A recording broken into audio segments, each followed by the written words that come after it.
India మొత్తానికి ఇప్పుడు చాలా సెన్సేషనల్‌గా ఎళ్ళిపోయింది. ఆ విధంగా మీ సంతోషం ఎలా వ్యక్తం చేస్తున్నారనుకున్నారు? చాలా హ్యాపీగా ఉందండి. ఎందుకంటే మనకు ఆ పేరు చాలు. అంటే మనం ఏం జరుగుతదో మనకు తెలీదు. అక్కడ రాసి పెట్టుంటే అది ఏం జరగాలో తప్పదది. కాలంతో పాటు. కాలం మనకి ఏం నిర్ణయిస్తదో మన చేతుల్లో లేదు.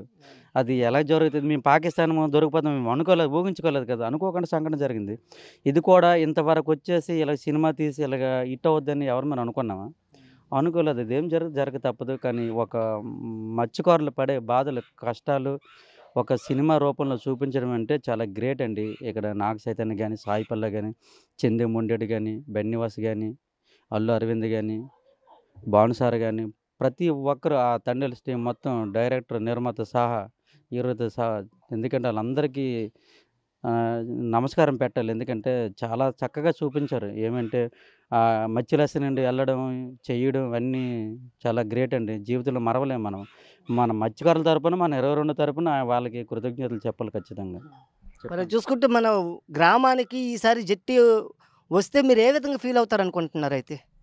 చాలా హ్యాపీ ఫీల్ అవుతాను. అలాగని నేను నా వల్ల జట్టొచ్చింది నేను చెప్పను నేను. ఎప్పుడు నేను మనం చెప్పుకోము, చెప్పుకోలేము. ఎవరో ఒకళ్ళు ఉంటారు కొందరు కిట్టక ఏం చేస్తారు, ఈడికింత పేరు రావాలా, ఈడికింత అవ్వాలా అనుకుని కొద్దిగా ట్రోల్ చేస్తుంటారు. నేను ఇవన్నీ వినేసి వదిలేస్తాను. నేను వేటి పట్టించుకోను. అది ఏం జరగాలో అదే జరుగుతది. అదంతా మన చేతుల్లో లేదు. కానీ మేము మట్టుకు పోరాడతాం. జట్టి డీమచ్చి విషయంలో మినీ జట్టొచ్చిన వరకు పోరాడుతూనే ఉంటాను నేను ఖచ్చితంగా.